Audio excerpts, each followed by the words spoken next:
The petrodollar is actually a device invented by Kissinger and Nixon.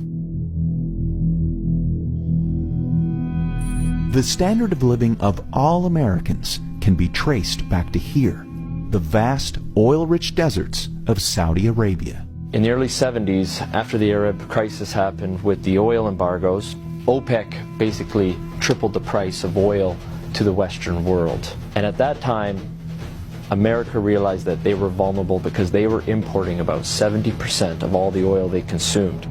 To secure a reliable foreign source of oil, U.S. President Richard Nixon sent his Secretary of State and National Security Advisor Henry Kissinger to Saudi Arabia for a secret meeting.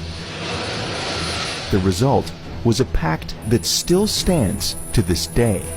If Saudi Arabia, which at the time was the world's largest producer of oil, would sell the oil in US dollars, America would defend Saudi Arabia and make sure the House Assad would stay in power. As a direct result of this U.S.-Saudi agreement, all other oil-producing nations also adopted the dollar as the de facto medium of exchange. Demand for it increased exponentially all over the world, and soon it had a new name, the petrodollar. Your currency is only as strong as the demand for it, just like anything else, the supply and demand. Why the petrodollar is important, it causes a demand for the US dollar. A lot of Americans don't realize that over 70% of all the $100 bills in the world are actually outside of the US. There's more $100 bills in Russia than there are in America. This stockpile of US dollars in countries around the world is because oil is bought and sold using the greenback. If oil starts trading in non-petrodollars, such as gold or a basket of currencies, or if China and Russia start trading in yuan and ruble rather than US dollars, that demand isn't there.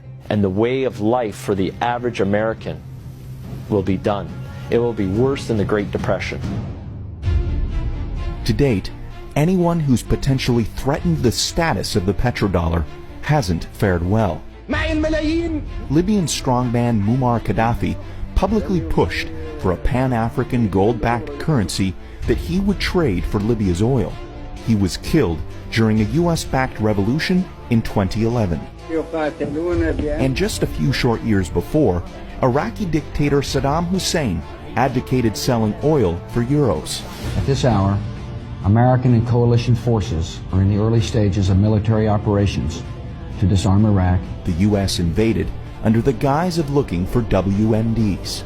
Iraq did not have any weapons of mass destruction, and interestingly enough, after the Americans invaded, took over, put in their own government, the whole concept of selling oil in euros never surfaced again. Today, many countries resent the current petrodollar system, and their leading spokesperson is none other than Russian President Vladimir Putin. Americans should be very worried about what Putin can do. There is a new Cold War going on. It is the colder war. That is exactly what's going on. And who's in the center of this push? Vladimir Putin. And the petrodollar is so crucial to the colder war. The only thing holding America right now at the top is the petrodollar. And let me make it very clear. If the petrodollar dies, so does America as a superpower.